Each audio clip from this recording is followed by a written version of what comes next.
우리는 살아가면서 크고 작은 고난과 역경과 환난을 경험합니다. 여러분들 어떤 환난을 경험하셨습니까?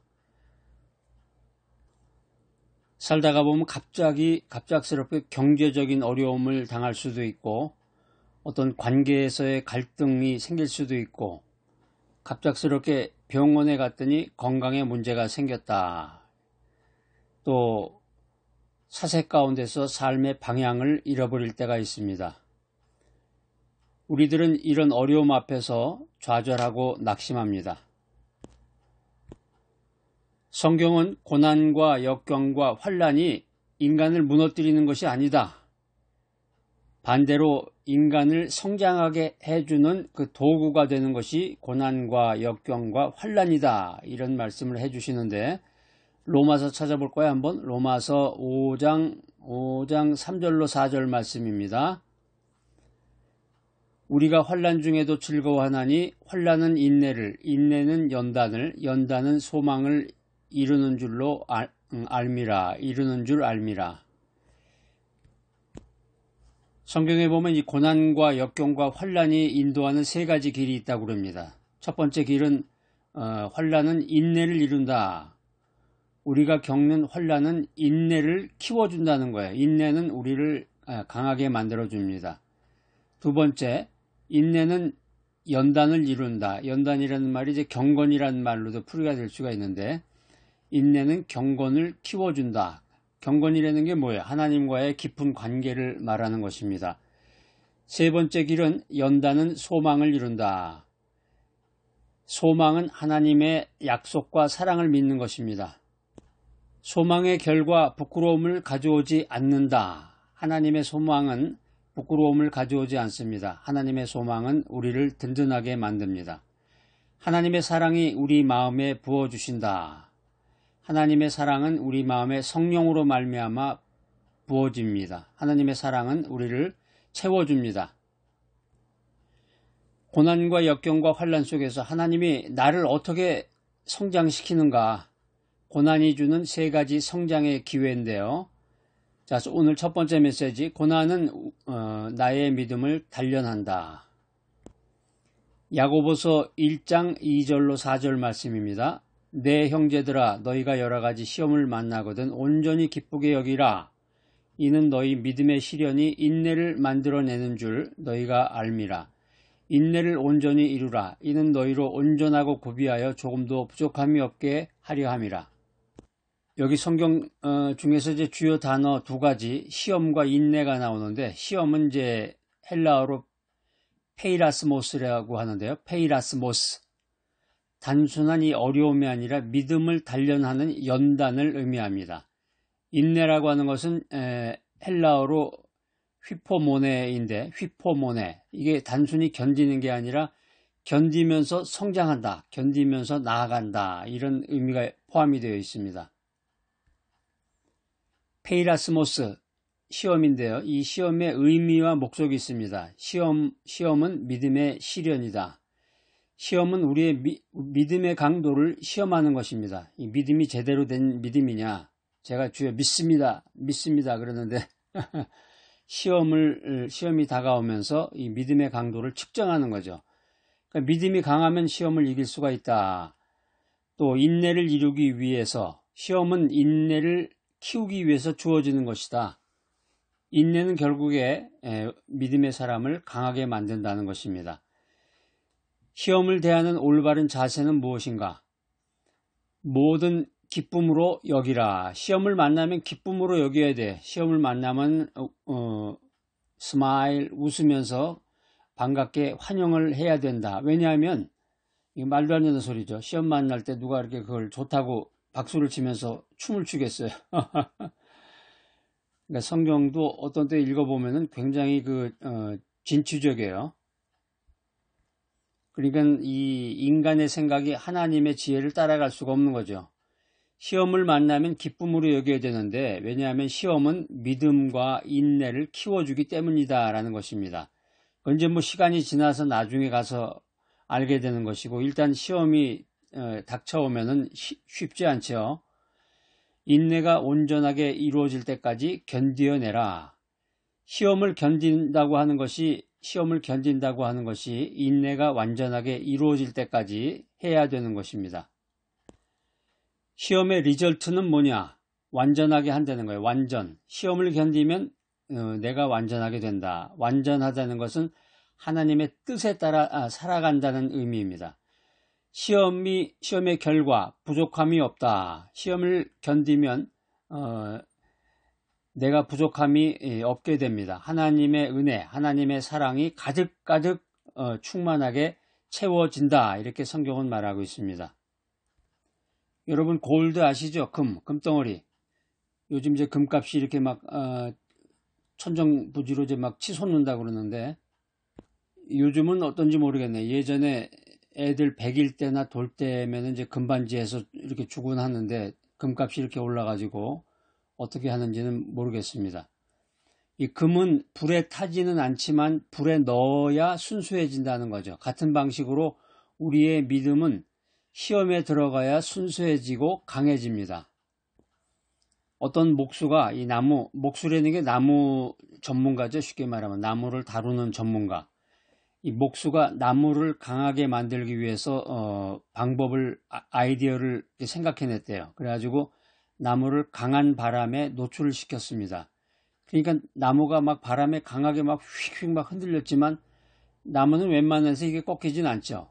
강하게 이리저리 막 흔들렸지만 결국에 가서는 강해졌다는 거죠. 그러니까 같은 방식으로 인간의 믿음도 시험의 바람에 노출돼야 강해진다는 것입니다. 운동선수, 요즘에 국대라고 그러죠. 국가대표를 이제 국대라고 그러는데 국대가 돼서 운동선수로 금메달을 따려면은 자신의 몸을 강하게 단련시켜야 되는데 단련시키기 위해서는 이제 지옥훈련이라고 요즘 부르는데 어려운 그 지옥훈련에 참가해서 그것을 견뎌내야 돼. 국가대표 선수가 그 지옥훈련이라는 어려운 훈련을 통해서 강해졌을 때 비로소 금메달을 차지하게 된다는 거죠. 우리가 주님을 믿는 그 믿음도 어려운 시험을 통해서 강해지고 비로소 성숙해진다. 이 사실을 믿으시기 바랍니다. 자, 오늘 두 번째 메시지, 고난은 우리의 성품을 변화시킨다. 성품을 변화시킨다. 베드로전서 1장 6절로 7절 말씀. 그러므로 너희가 이제 여러 가지 시험으로 말미암아 잠깐 근심하게 되지 않을 수 없으나 오히려 크게 기뻐하는도다. 너희 믿음의 확실함은 불로 연단하여도 없어질 금보다 더 귀하여 예수 그리스도께서 나타나실 때에 칭찬과 영광과 존귀를 얻게 할 것이라. 시험은 믿음을 실현합니다. 믿음이 강하면 더욱 귀하게 됩니다. 이 시험을 통해서 믿음이 성숙해지면 더욱 귀해지고 가치가 증가하는 것입니다. 인생 살아가면서 이 시험을 잘 견디면 하나님께 영광과 존귀를 돌리게 되는 것입니다. 우리는 하나님을 보지 못하지만 하나님 보지 못하죠? 여러분 뭐 하나님 볼 수 있어요? 내가 하나님 봤다. 그런 사람 죄 뻥이야, 뻥. 하나님을 영적인 하나님은 영이시라고 그랬는데 우리는 영이신 하나님을 보지 못하지만 사랑하죠. 사랑합니다, 하나님. 믿음이라는 것은 보이지 않는 것을 믿는 거예요. 하나님을 사랑하는데 우리는 믿음과 소망을 가지고 하나님을 사랑합니다. 그래서 이 믿음과 소망이라는 것이 우리를 강하게 만들어줍니다. 오늘 이 귀한 메시지 들으신 여러분들, 이 시험을 인생 살다가 겪게 되는 그 시험을 믿음의 시련으로 받아들이고 하나님께 영광과 존귀를 돌리는 귀한 여러분이 되시기를 축복합니다. 우리가 결혼 예식 때 보면 다이아몬드 반지를 이제 주로 많이 끼게 되는데 이 다이아몬드라는 건 원래 검은 석탄이에요. 그런데 높은 온도와 압력에 노출이 되면 이게 변합니다. 그래서 다이아몬드는 세상에서 가장 귀한 보석으로 변화가 되는 겁니다. 이런 방식으로 우리의 믿음도 시험의 높은 온도와 압력에 노출돼서 변하게 됩니다. 그래서 믿음은 더욱더 귀해지고 그 가치가 증가하게 되는 것입니다. 건축가가 건물을 설계할 때 건물의 이 기초를 깊이 파서 견고하게 하면은 어떤 강풍과 지진에도 견딜 수가 있습니다. 같은 방식으로 하나님은 우리의 믿음을 시험의 강풍과 지진에도 견디게 하십니다. 믿음은 더욱 견고해지고 강해진다. 이 사실을 믿으시기 바랍니다. 오늘 세 번째 메시지, 고난은 우리를 더욱 하나님께 가까이 가게 만든다. 몇 년 전에 어떤 분이 교회에서 간증하는 걸 들은 기억이 나는데 그 집사님의 이름이 은이에요. 이제 가명인데 결혼 10년 만에 갑작스럽게 남편이 교통사고로 죽었어요. 그런데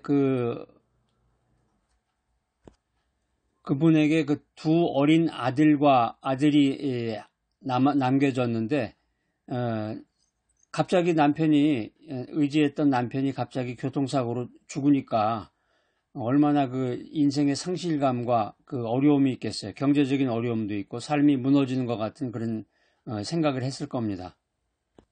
이 은희 자매님은 왜 하나님께서 이런 고난을 주셨을까? 밤마다 눈물로 하나님께 외쳤습니다. 잠을 이루지 못하고 아이들이 잠든 틈에 잠시 성경을 살짝 펴봤습니다. 그런데 어느 날 시편 119편 71절 말씀을 읽게 됐어요. 그게 뭐냐면 고난당한 것이 내게 유익이라 이로 인하여 주의 율례를 배웠나이다. 이 말을 들으니까 더 그냥 막 화가 나는 거야.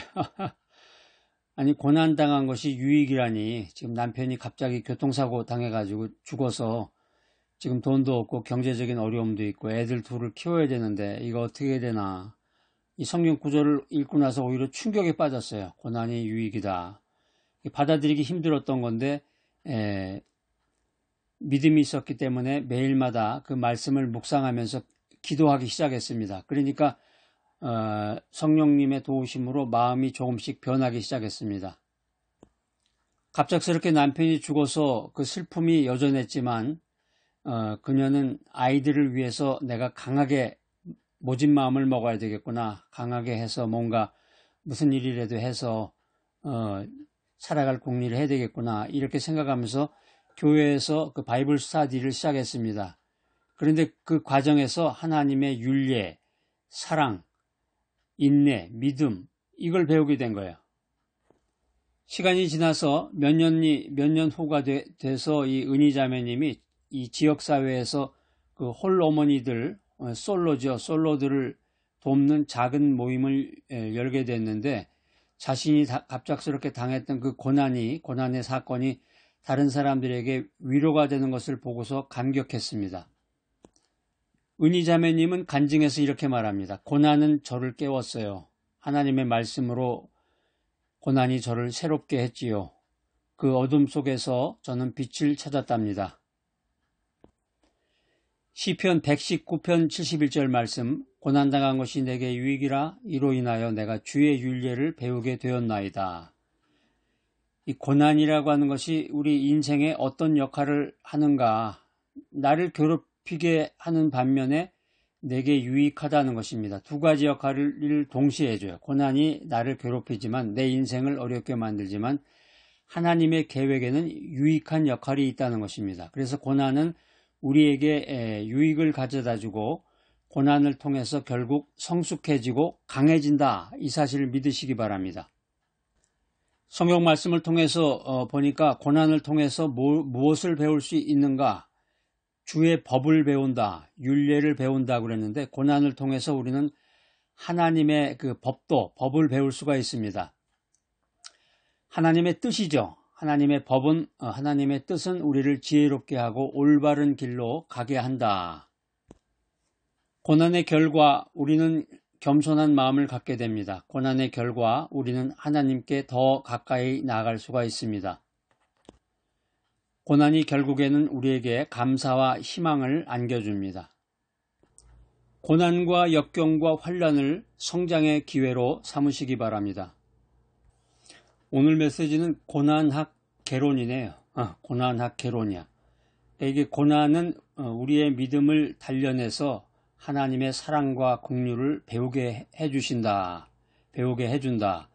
그래서 강한 믿음을 통해서 우리가 우리 믿음의 단련을 경험할 수 있다는 것입니다. 우리가 고난을 통해서 하나님께 더 가까이 간다고 했는데 하나님께 더 가까이 갔을 때 어떤 결과가 나타나나요?